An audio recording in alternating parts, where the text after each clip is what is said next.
Hey there, I'm your imaginary friend. I have another story for you. This is another story by Sir Arthur Conan Doyle. Now, as always, bear in mind that sometimes an author will have included something in their work that at the time of writing seemed fine to them, and it's not always fine. This is called The Captain of the Polestar, being an extract from the singular journal of John Mallister Ray, a student of medicine. September 11th, latitude 81 degrees, 40 minutes north, longitude 2 degrees east. Still lying to amid enormous ice fields. The one which stretches away to the north of us, and to which our ice anchor is attached, cannot be smaller than an English county. To the right and left, unbroken sheets extend to the horizon. This morning the mate reported that there were signs of pack ice to the southward.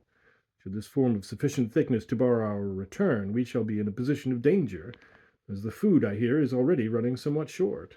It is late in the season, and the nights are beginning to reappear. This morning I saw a star twinkling just over the foreyard, the first since the beginning of May. There is considerable discontent among the crew, many of whom are anxious to get back home to be in time for the herring season, when labour always commands a high price upon the Scotch coast.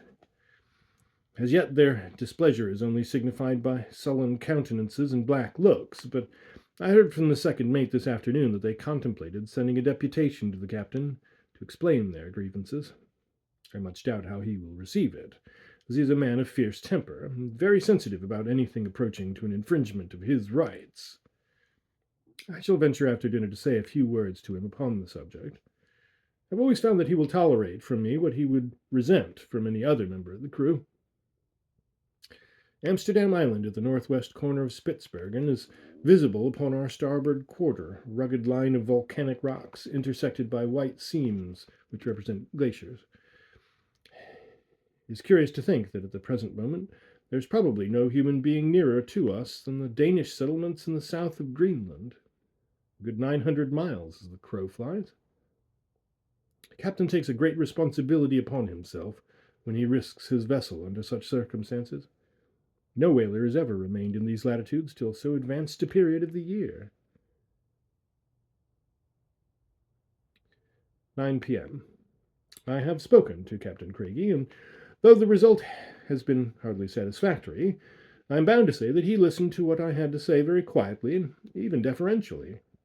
When I had finished, he put on that air of iron determination which I have frequently observed upon his face, and paced rapidly backwards and forwards across the narrow cabin for some minutes. At first I feared that I had seriously offended him, but he dispelled the idea by sitting down again, putting his hand upon my arm, with a gesture which almost amounted to a caress. There was a depth of tenderness, too, in his wild dark eyes which surprised me considerably.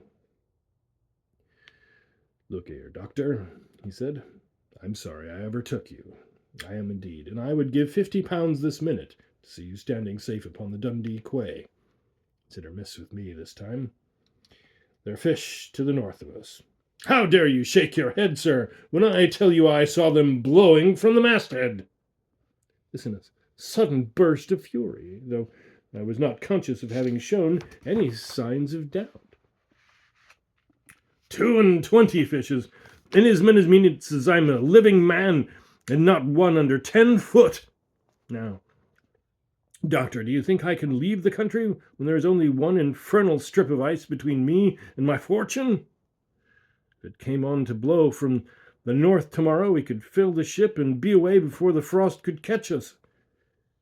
If it came on to blow from the south, well, I suppose the men are paid for risking their lives. And as for myself, it matters but little to me, for I have more to bind me to the other world than to this one. I confess that I am sorry for you, though. I wish I had old Angus Tate, who was with me last voyage, for he was a man who would never be missed. And you said once that you were engaged, did you not?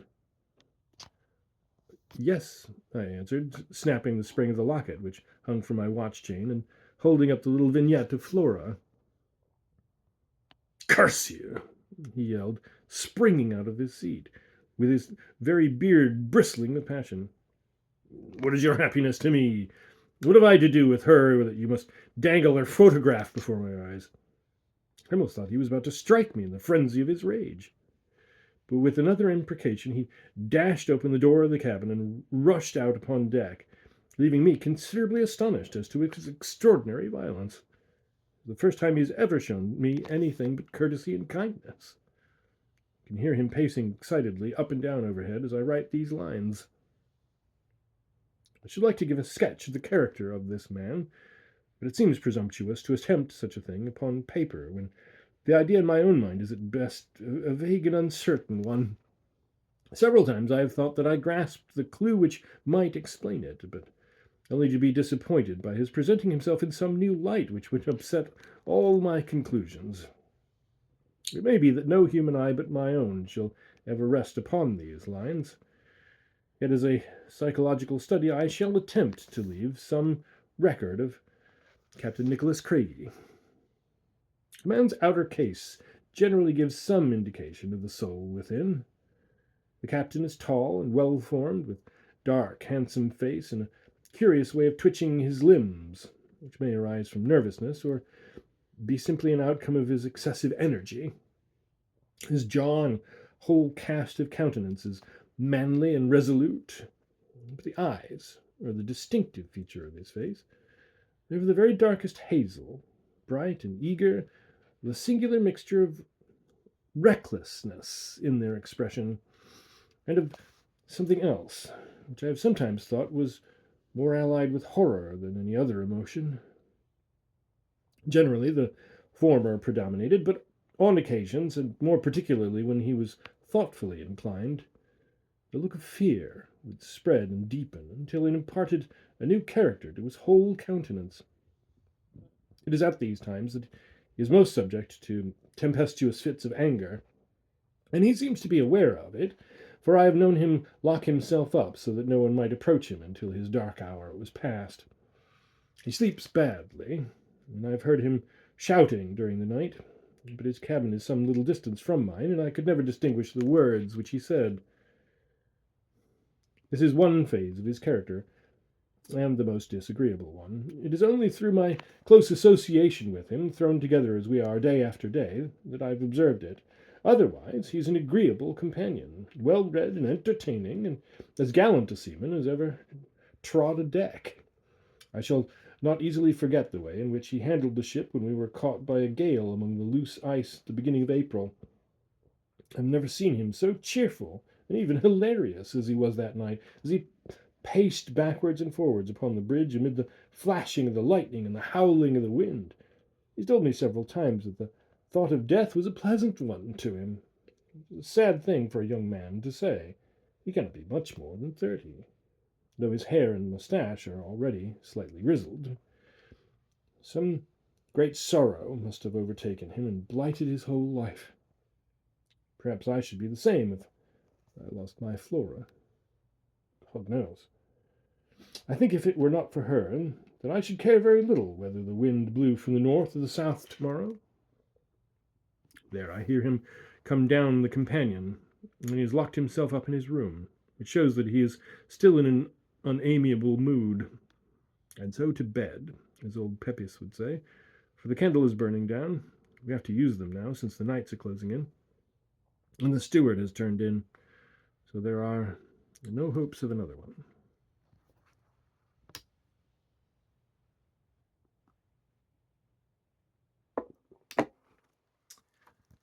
September 12th. Calm, clear day, still lying in the same position. What wind there is comes from the southeast, but it is very slight. The captain is in a better humor, and apologized to me at breakfast for his rudeness. He still looks somewhat distrait, however, and retains that wild look in his eyes which in a Highlander would mean he was fey. At least so our chief engineer remarked to me, and he has some reputation among the Celtic portion of our crew as a seer and expounder of omens. It is strange that superstition should have obtained such mastery over this hard-headed and practical race. I could not have believed to what an extent it is carried, had I not observed it for myself. We've had a perfect epidemic of it this voyage, until I felt inclined to serve our rations of sedatives and nerve tonics with the Saturday allowance of grog. The first symptom of it was that shortly after leaving Shetland, the men at the wheel used to complain that they heard plaintive cries and screams in the wake of the ship, as if something were following it and were unable to overtake it. This fiction has been kept up during the whole voyage, and on dark nights at the beginning of the seal fishing, it was only with great difficulty that men could be induced to do their spell. No doubt what they heard was either the creaking of the rudder chains or the cry of some passing seabird. I've been fetched out of bed several times to listen to it, but I need hardly say that I was never able to distinguish anything unnatural. The men, however, are so absurdly positive upon the subject that it is hopeless to argue with them. I mentioned the matter to the captain once, but to my surprise he took it very gravely, and indeed appeared to be considerably disturbed by what I told him. I should have thought that he, at least, would have been above such vulgar delusions. All this disquisition upon superstition leads me up to the fact that Mr. Manson, our second mate, saw a ghost last night, or at least says that he did, which of course is the same thing. It is quite refreshing to have some new topic of conversation after the eternal routine of bears and whales, which has served us for so many months. Manson swears the ship is haunted, and that he would not stay in her a day if he had any other place to go to. Indeed, the fellow is honestly frightened, and I had to give him some chloral and bromide of potassium this morning to steady him down. He seemed quite indignant when I suggested that he'd been having an extra glass the night before, and I was obliged to pacify him by keeping as grave a countenance as possible during his story, which he certainly narrated in a very straightforward and matter-of-fact way. "I was on the bridge," he said, "about 4 bells in the middle watch, just when the night was at its darkest. There was a bit of a moon, but the clouds were blowing across it so that you couldn't see far from the ship. John McLeod, the harpooner, came aft from the forecastle head and reported a strange noise on the starboard bow. I went forward, and we both heard it, sometimes like a bairn crying, and sometimes like a wench in pain. I've been 17 years to the country, and I never heard seal, old or young, made a sound like that. As we were standing there on the forecastle head, the moon came up from behind a cloud, and we both saw a sort of white figure moving across the ice field in the same direction we'd heard the cries. We lost sight of it for a while, but it came back on the port bow, and we could just make it out like a shadow on the ice. I sent a hand aft for the rifles, and McLeod and I went down to the pack, thinking that maybe it might be a bear. When we got on the ice, I lost sight of McLeod, but I pushed on in the direction where I could still hear the cries. I followed them for a mile, or maybe more, and then running round a hummock, I came right onto the top of it, standing and waiting for me, seemingly. I don't know what it was. It wasn't a bear, anyway. It was tall and white and straight, and if it wasn't a man nor a woman, I'll stake my Davy it was something worse. I made for the ship as hard as I could run, and precious glad I was to find myself aboard. I signed articles to do my duty by the ship, and on the ship I'll stay, but you don't catch me on the ice again after sundown." That is his story, given as far as I can in his own words. I fancy what he saw must, in spite of his denial, have been a young bear erect upon its hind legs, an attitude which they often assume when alarmed. In the uncertain light, this would bear a resemblance to a human figure, especially to a man whose nerves were already somewhat shaken. Whatever it may have been, the occurrence is unfortunate, for it has produced a most unpleasant effect upon the crew. Their looks are more sullen than before, and their discontent more open.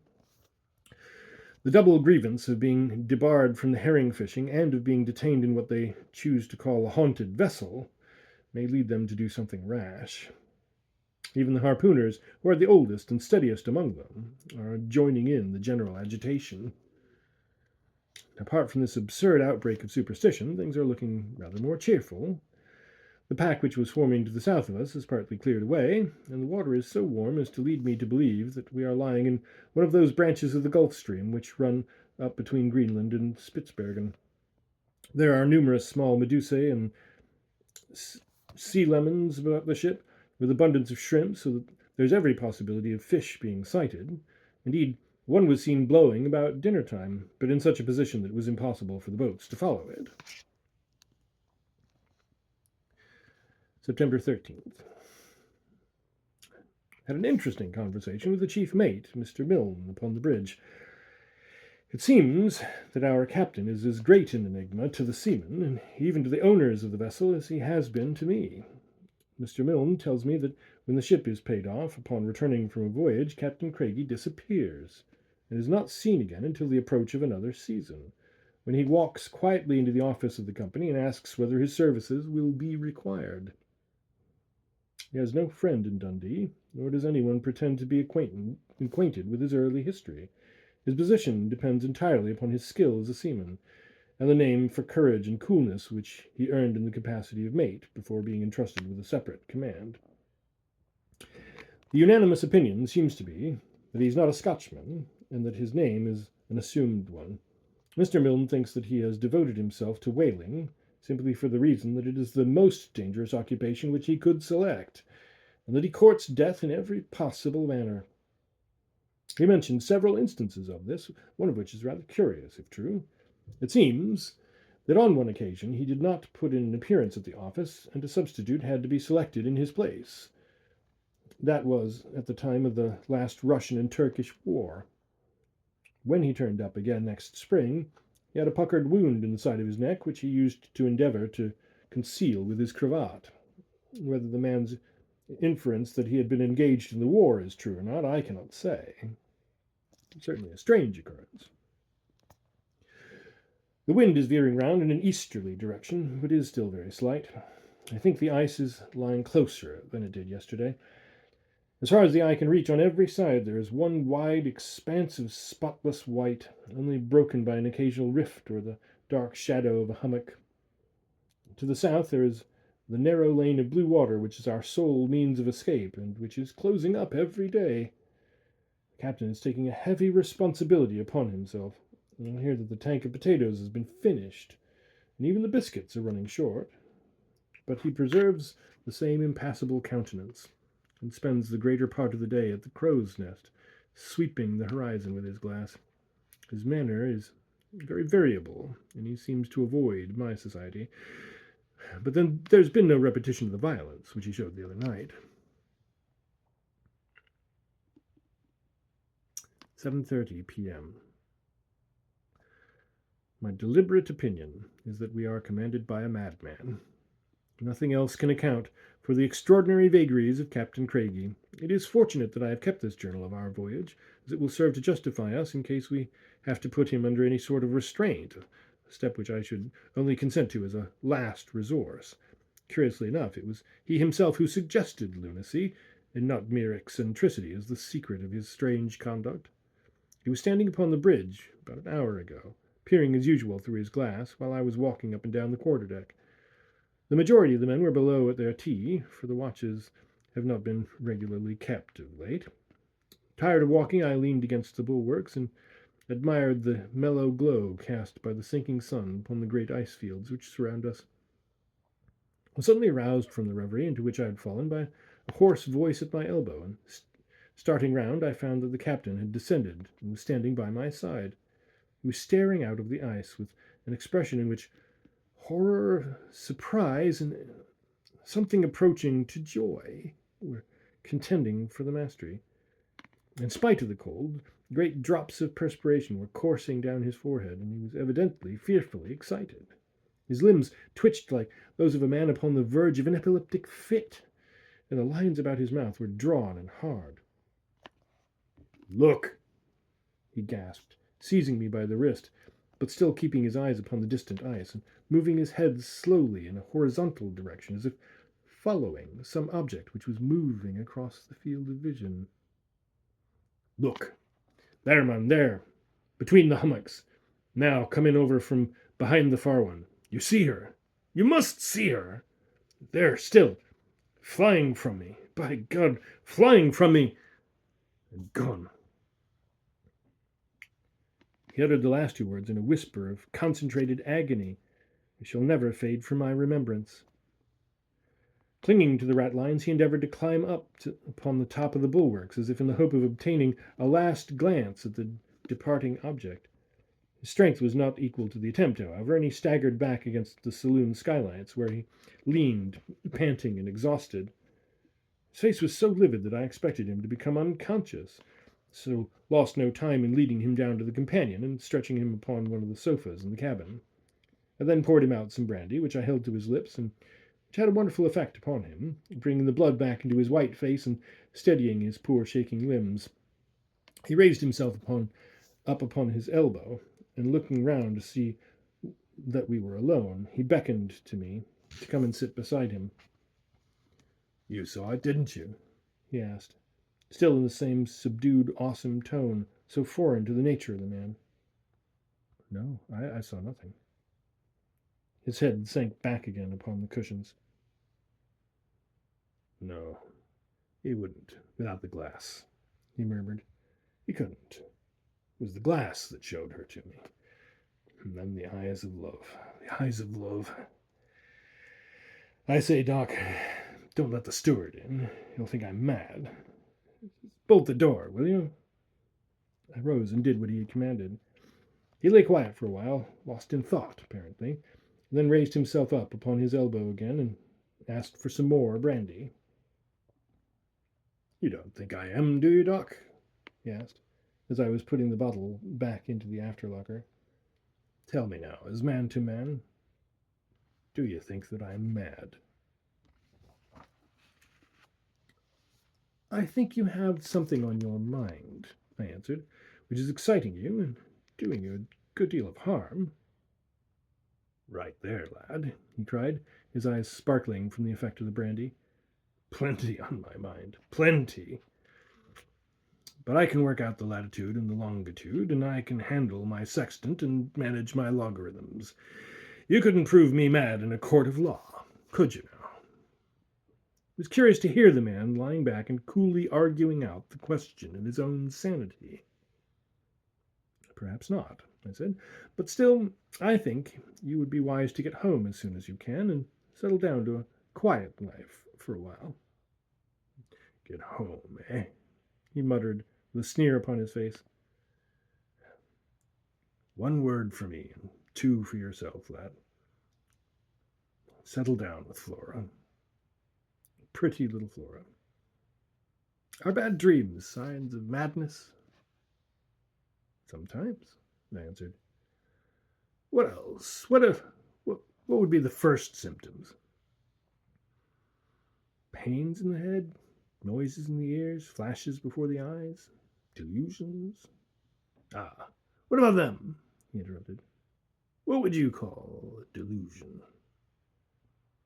"Seeing a thing which is not there is a delusion." "But she was there." He groaned to himself. "She was there."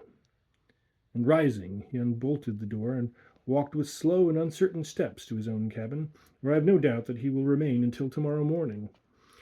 His system seems to have received a terrible shock, whatever it may have been that he imagined himself to have seen. The man becomes a greater mystery every day, though I fear that the solution which he has himself suggested is the correct one, and that his reason is affected. I do not think that a guilty conscience has anything to do with his behavior. The idea is a popular one among the officers, and I believe the crew, but I have seen nothing to support it. He has not the air of a guilty man, but one who has had terrible usage at the hands of fortune, and who should be regarded as a martyr rather than a criminal. The wind is veering round to the south tonight. God help us if it blocks that narrow pass which is our only road to safety. Situated as we are on the edge of the main Arctic pack, or the barrier as it is called by the whalers, any wind from the north has the effect of shredding out the ice around us and allowing our escape, while the wind from the south blocks up all the loose ice behind us and hems us in between two packs. God help us, I say again.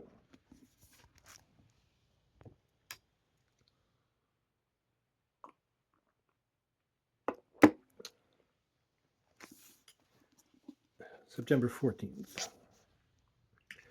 Sunday, and a day of rest. My fears have been confirmed, and the thin strip of blue water has disappeared from the southward. Nothing but the great motionless ice fields around us, with their weird hummocks and fantastic pinnacles. There's deathly silence over their wide expanse, which is horrible. No lapping of the waves now, no cries of seagulls or straining of sails, but one deep, universal silence in which the murmurs of the seamen and the creak of their boots upon the white shining deck seemed discordant and out of place. Our only visitor was an Arctic fox, a rare animal upon the pack, though common enough upon the land. He did not come near the ship, however, but after surveying us from a distance, fled rapidly across the ice. This was curious conduct, as they generally know nothing of man, and being of an inquisitive nature, become so familiar that they are easily captured.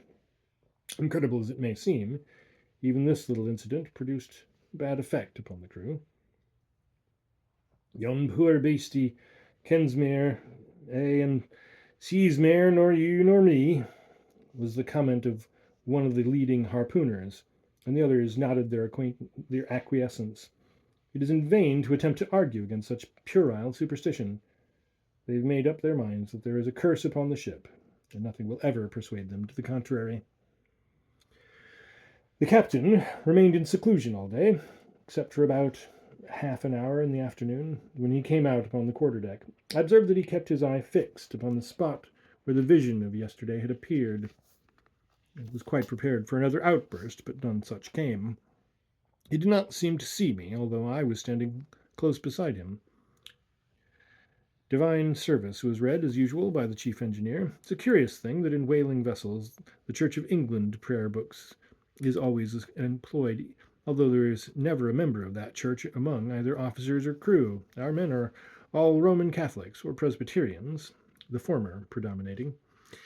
Since a ritual is used which is foreign to both, neither can complain that the other is preferred to them, and they listen with all attention and devotion, so that the system has something to recommend it. A glorious sunset, which made the great fields of ice look like a lake of blood. I've never seen a finer and at the same time more weird effect. Wind is veering round. It will blow 24 hours from the north. If it will blow 24 hours from the north, all will yet be well.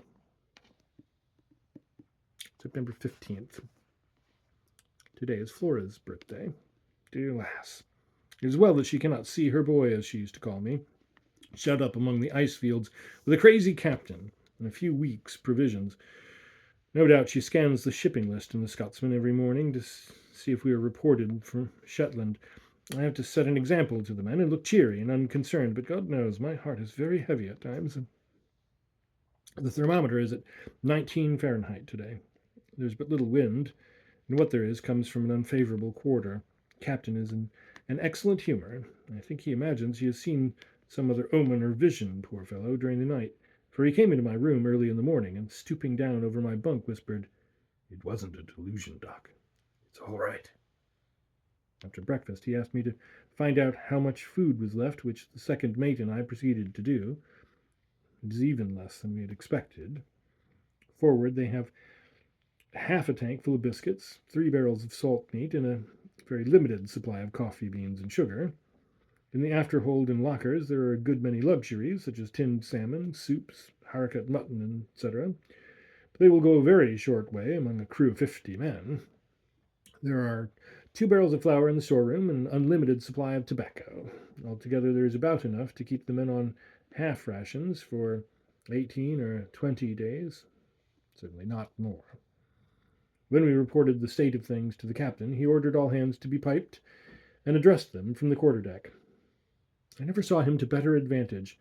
With his tall, well-knit figure and dark, animated face, he seemed a man born to command, and he discussed the situation in a cool, sailor-like way, which showed that while appreciating the danger, he had an eye for every loophole of escape.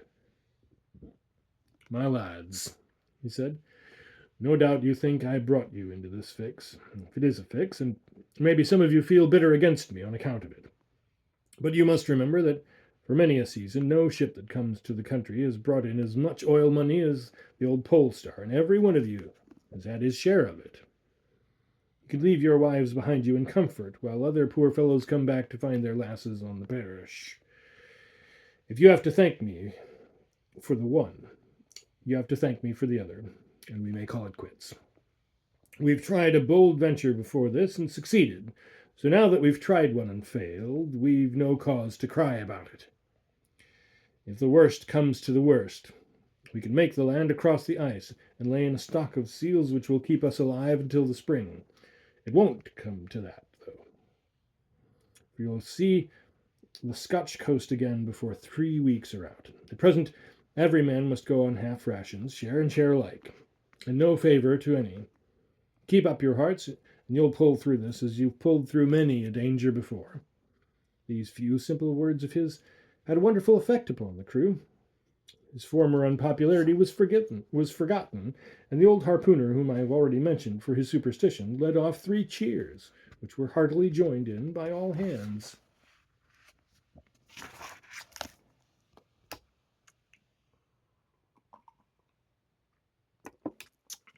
September 16th. The wind has veered round to the north during the night, and the ice shows some symptoms of opening out. The men are in a good humour in spite of the short allowance upon which they've been placed. Steam is kept up in the engine room that there may be no delay should an opportunity for escape present itself. The captain is in exuberant spirits, though he still retains that wild fey expression which I have already remarked upon. This burst of cheerfulness puzzles me more than his former gloom. I cannot understand it. I think I mentioned it in an early part of this journal that one of his oddities is that he never permits any person to enter his cabin, but insists upon making his own bed, such as it is, and performing every other office for himself. To my surprise, he handed me the key today, and requested me to go down there and take the time by his chronometer, while he measured the altitude of the sun at noon. It's a bare little room, containing a washing stand and a few books, but little else in the way of luxury, except some pictures upon the walls. The majority of these are small, cheap oleographs, but there was one watercolor sketch of the head of a young lady which arrested my attention. It was evidently a portrait, and not one of those fancy types of female beauty which sailors particularly affect. No artist could have evolved from his own mind such a curious mixture of character and weakness. The languid, dreamy eyes with their drooping lashes and the broad, low brow, unruffled by thought or care, were in strong contrast with the clean-cut, prominent jaw and the resolute set of the lower lip. Underneath it, in one of the corners, was written M.B. AET 19. That anyone in the short space of 19 years of existence could develop such strength of will as was stamped upon her face seemed to me at the time to be well-nigh incredible. She must have been an extraordinary woman. Her features have thrown such a glamour over me that, though I had but a fleeting glance at them, I could, were I a draftsman, reproduce line for line upon this page on the journal. I wonder what part she has played in our captain's life. He has hung her picture at the end of his berth, so that his eyes continually rest upon it. Were he a less reserved man, I should make some remark upon the subject. Of the other things in his cabin, there was nothing worth mention. Uniform coats, a camp stool, small looking-glass, tobacco box, and numerous pipes, including an oriental hookah, which, by the by, gives some color to Mr. Milne's story about his participation in the war, though the connection may seem a rather distant one. 11:20 p.m. Captain just gone to bed after a long and interesting conversation on general topics.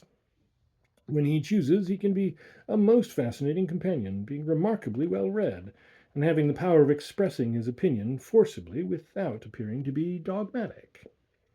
I hate to have my intellectual toes trod upon. He spoke upon the nature of the soul, and sketched out the views of Aristotle and Plato upon the subject in a masterly manner. He seems to have a leaning for metempsychosis and the doctrines of Pythagoras. In discussing them, we touched upon modern spiritualism, and I made some joking allusion to the impostures of Slade, upon which, to my surprise, he warned me most impressively against confusing the innocent with the guilty, and argued that it would be as logical to brand Christianity as an error because Judas, who professed that religion, was a villain. He shortly afterwards bade me good night, and retired to his room. The wind is freshening up and blows steadily from the north. The nights are as dark now as they are in England. I hope tomorrow may set us free from our frozen fetters.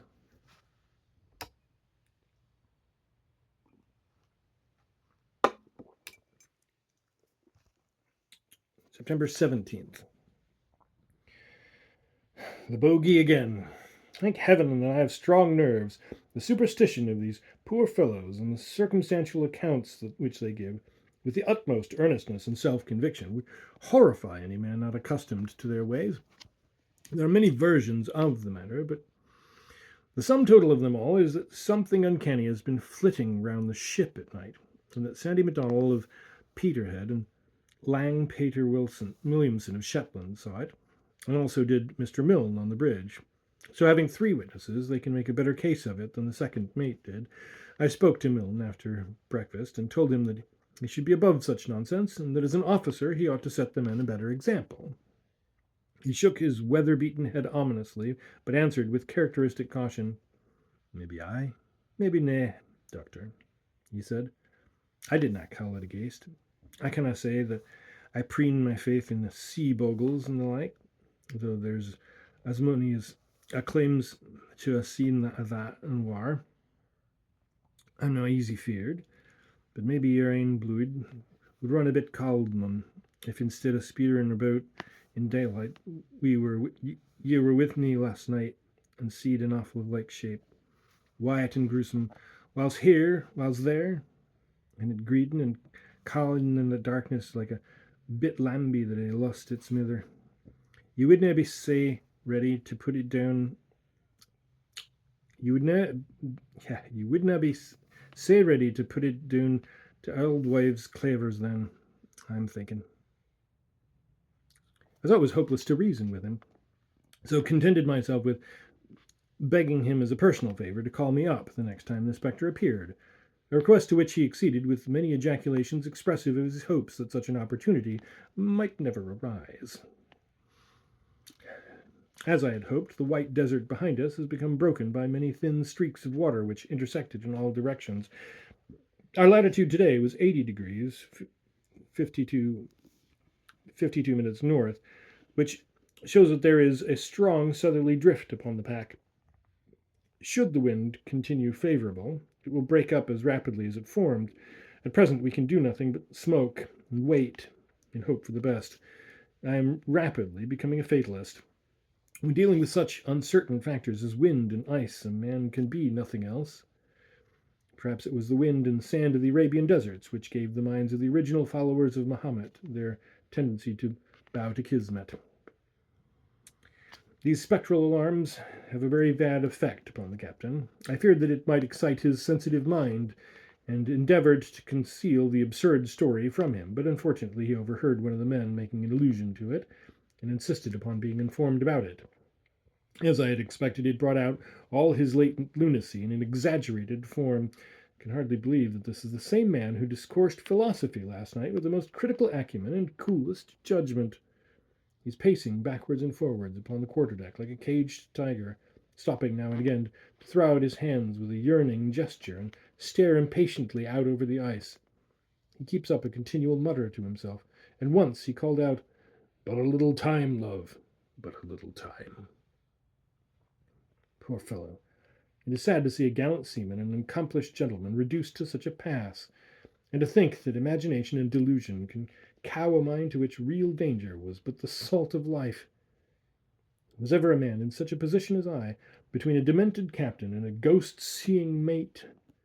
I sometimes think I am the only real sane man aboard the vessel, except perhaps the second engineer, who's kind of a ruminant, and would care nothing for all the fiends in the Red Sea so long as they would leave him alone and not disarrange his tools.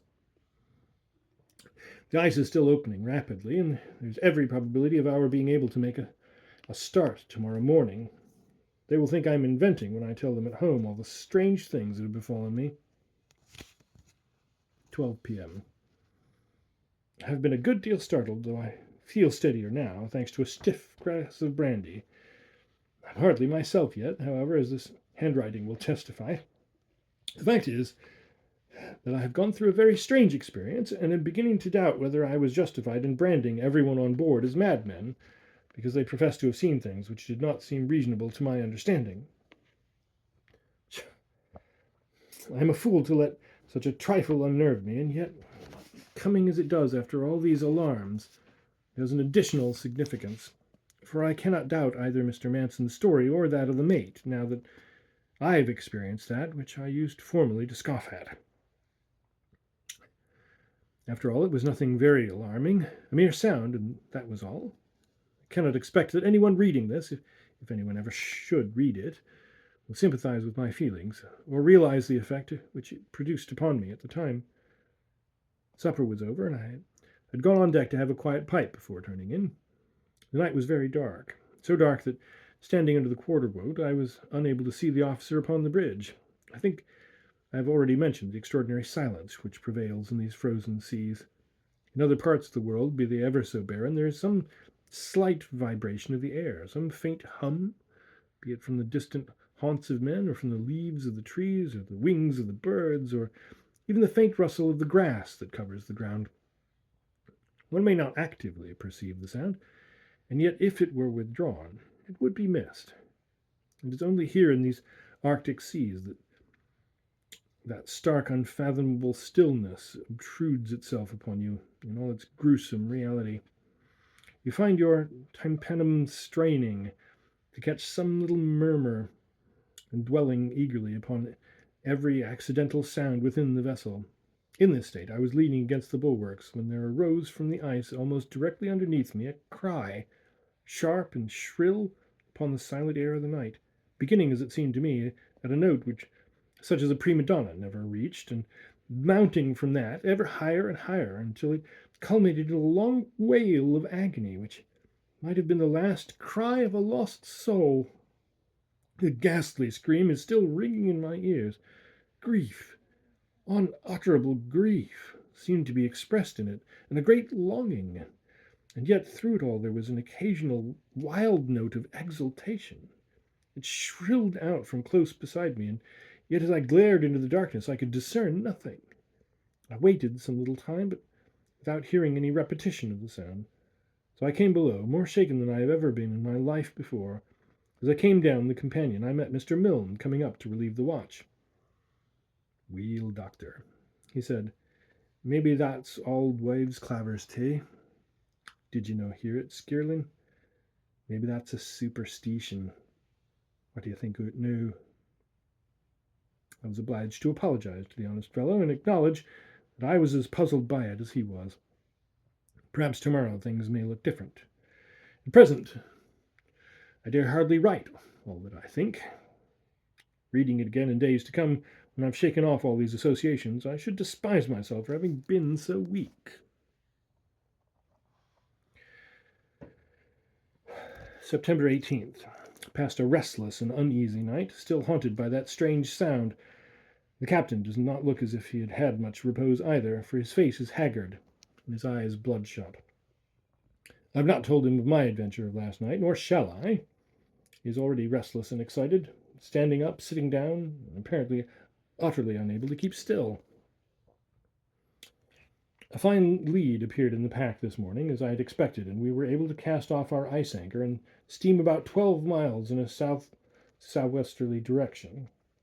We were then brought to a halt by a great floe as massive as any which we have left behind us. It bars our progress completely, so that we can do nothing but anchor again and wait until it breaks up, which it will probably do within 24 hours if the wind holds. Several bladder-nosed seals were seen swimming in the water, and one was shot, an immense creature more than 11 feet long. They're fierce, pugnacious animals, and are said to be more than a match for a bear. Fortunately, they are slow and clumsy in their movements, so that there is little danger in attacking them upon the ice. The captain evidently does not think we have seen the last of our troubles, though why he should take a gloomy view of the situation is more than I can fathom, since everyone else on board considers that we have had a miraculous escape and are sure now to reach the open sea. "I suppose you think it's all right now, Doctor," he said as we sat together after dinner. "I hope so," I answered. We mustn't be too sure, and yet no doubt you are right. We'll all be in the arms of our own true loves before long, lad, won't we? But we mustn't be too sure. We mustn't be too sure. He sat silent a little, swinging his leg thoughtfully backwards and forwards. Look here, he continued. It's a dangerous place, this, even at its best. A treacherous, dangerous place. I've known men cut off very suddenly in a land like this. A slip would do it sometimes, a single slip, and down you go through a crack. And only a bubble on the green water to show where it was that you sank. It's a queer thing. He continued with a nervous laugh. But all the years I've been in this country, I never once thought of making a will. Not that I have anything to leave in particular, but still, when a man is exposed to danger, he should have everything arranged and ready. Don't you think so? Certainly, I answered, wondering what on earth he was driving at. He feels better for knowing it's all settled, he went on. Now, if anything should ever befall me, I hope that you will look after things for me. There is very little in the cabin, but such as it is, I should like it to be sold, and the money divided in the same proportion as the oil money among the crew. The chronometer I wish you to keep yourself, some slight remembrance of our voyage. Of course, this is all mere precaution, but I thought I would take the opportunity of speaking to you about it. I suppose I might rely upon you if there were any necessity. Most assuredly, I answered. And since you're taking this step, I may as well. You? You? He interrupted. You're all right. What the devil is the matter with you? I didn't mean to be peppery, but I don't like to hear a young fellow that has hardly began life speculating about death. Go on up deck and get some fresh air into your lungs instead of talking nonsense in the cabin and encouraging me to do the same. The more I think of this conversation of ours, the less do I like it. Why should the man be settling his affairs at the very time when we seem to be emerging from all danger? There must be some method in his madness. Can it be that he contemplates suicide? I remember that upon one occasion he spoke in a deeply reverent manner of the heinousness of the crime of self-destruction. I shall keep my eye upon him, however, and though I cannot obtrude upon the privacy of his cabin, I shall at least make a point of remaining on deck as long as he stays up. Mr. Milne pooh-poohs my fears and says it is only the skipper's little way.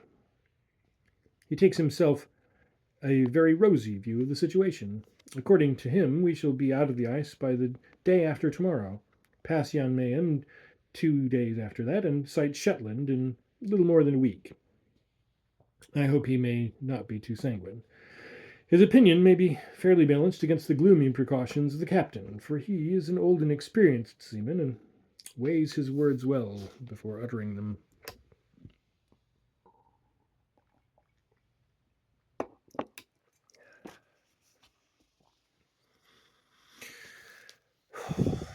The long impending catastrophe has come at last. I hardly know what to write about it. The captain is gone. He may come back to us again, alive, but I fear me. It is now 7 o'clock in the morning of the 19th of September. I've spent the whole night traversing the great ice floe in front of us with a party of seamen in the hope of coming upon some trace of him, but in vain. I shall try to give some account of the circumstances which attended upon his disappearance.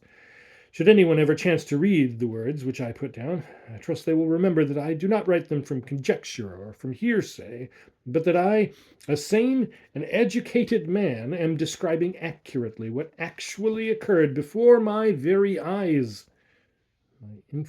My inferences are my own, but I shall be answerable for the facts. The captain remained in excellent spirits after the conversation which I have recorded. He appeared to be nervous and impatient, however, frequently changing his position and moving his limbs in an aimless, choreic way, which is characteristic of him at times. In a quarter of an hour he went upon deck 7 times, only to descend after a few hurried paces. I followed him each time, for there was something about his face which confirmed my resolution of not letting him out of my sight. He seemed to observe the effect which his movements had produced, for he endeavored, by an overdone hilarity, laughing boisterously at the very smallest of jokes, to quiet my apprehensions. After supper, he went on to the poop once more, and I with him. The night was dark and very still, save for the melancholy sighing of the wind among the spars. A thick cloud was coming up from the northwest, and the ragged tentacles which it threw out in front of it were drifting across the face of the moon, which only shone now and again through a rift in the rack. The captain paced rapidly backwards and forwards, and then, seeing me still dogging him, he came across and hinted that he thought I should be better below, which I need hardly say had the effect of strengthening my resolution to remain on deck. I think he forgot about my presence after this, for he stood silently leaning over the taffrail and peering out across the great desert of snow, part of which lay in shadow, while part glittered mistily in the moonlight. Several times I could see by his movements that he was referring to his watch, and once he muttered a short sentence of which I could only catch the one word, "ready." I confess to having felt an eerie feeling creeping over me as I watched the loom of his tall figure through the darkness, and noted how completely he fulfilled the idea of a man who is keeping a tryst. Tryst with whom? Some vague perception began to dawn upon me as I pieced one fact with another, but was utterly unprepared for the sequel. By the sudden intensity of his attitude, I felt that he saw something. I crept up behind him. He was staring with an eager, questioning gaze at what seemed to be a wreath of mist, blown swiftly in a line with the ship. It was a dim, nebulous body, devoid of shape, sometimes more, sometimes less apparent as the light fell on it. The moon was dimmed in its brilliancy at the moment by a canopy of thinnest cloud like the coating of an anemone. "Coming, lass, coming!" cried the skipper, in a voice of unfathomable tenderness and compassion, like one who soothes a beloved one by some favour long looked for, and as pleasant to bestow as to receive. What followed happened in an instant, had no power to interfere. He gave one spring to the top of the bulwarks, and another which took him on to the ice, almost to the feet of the pale misty figure. He held out his hands as if to clasp it, and so ran into the darkness with outstretched arms and loving words. I stood still, rigid and motionless, straining my eyes after his retreating form, until his voice died away in the distance. I never thought to see him again. But at that moment the moon shone out brilliantly through a chink in the cloudy heaven and illuminated the great field of ice. Then I saw his dark figure, already a very long way off, running with prodigious speed across the frozen plain. That was the last glimpse which we caught of him. Perhaps the last we ever shall. A party was organized to follow him, and I accompanied them. But the men's hearts were not in the work, and nothing was found. Another will be formed within a few hours. I can hardly believe that I have not been dreaming, or suffering from some hideous nightmare, as I write these down.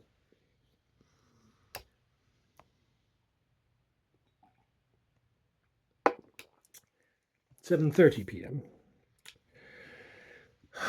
Just returned, dead beat and utterly tired out from a second unsuccessful search for the captain.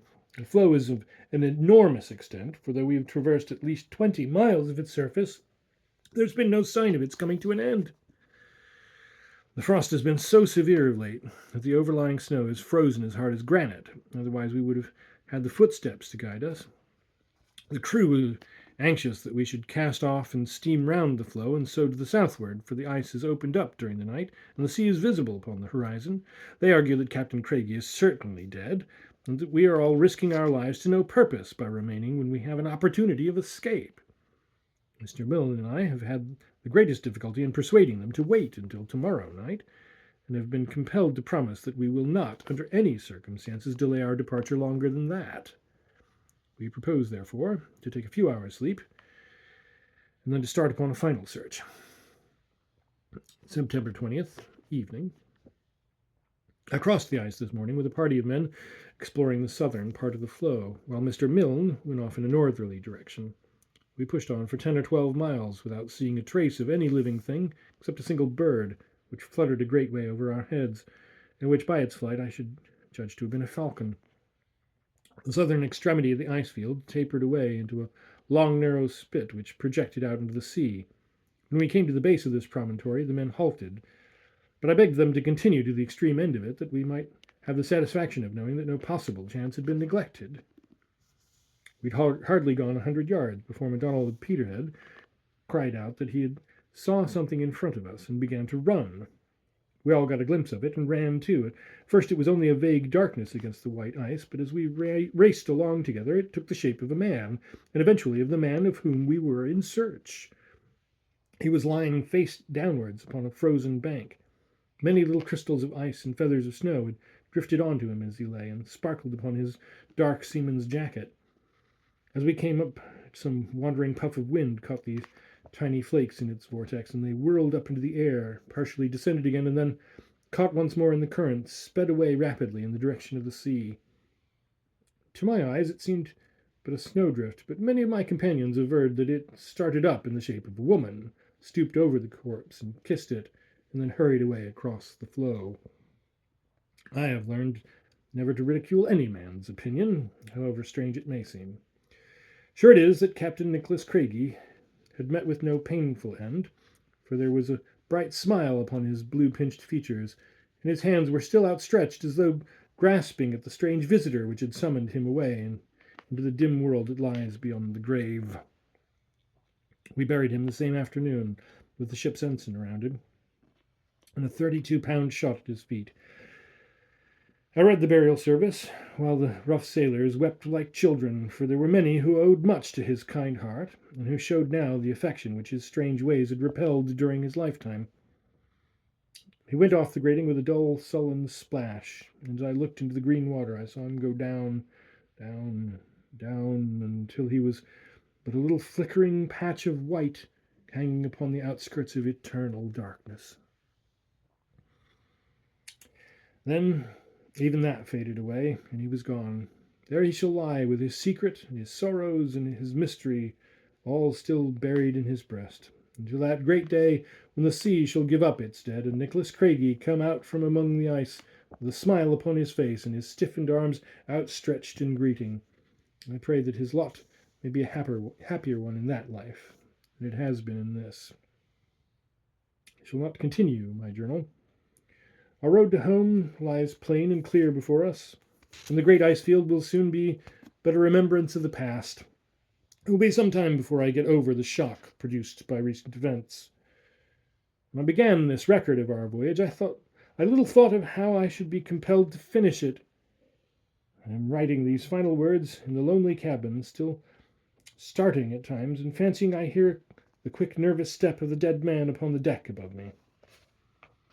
I entered his cabin tonight, as was my duty, to make a list of his effects, in order that they might be entered in the official log. All was as it had been upon my previous visit, save the picture, which I have described as having hung at the end of his bed, had been cut out of its frame as with a knife, and was gone. With this last link in a strange chain of evidence, I close my diary of the voyage of the Polestar. Note by John Alistair Ray, Sr. I've read over the strange events connected with the death of the captain of the Polestar, as narrated in the journal of my son. That everything occurred exactly as he describes it, I have the fullest confidence, and indeed the most positive certainty, for I know him to be a strong-nerved and unimaginative man with the strictest regard for veracity. Still, the story is, on the face of it, so vague and so improbable that I was long opposed to its publication. Within the last few days, however, I have had independent testimony upon the subject, which throws a new light upon it. I had run down to Edinburgh to attend a meeting of the British Medical Association when I chanced to come across Dr. P., an old college chum of mine, now practicing at Saltash in Devonshire. Upon my telling him of this experience of my son's, he declared to me that he was familiar with the man, and proceeded, to my no small surprise, to give me a description of him, which tallied remarkably well with that given in the journal, except that he depicted him as a younger man. According to his account, he'd been engaged to a young lady of singular beauty residing upon the Cornish coast. During his absence at sea, his betrothed had died under circumstances of peculiar horror.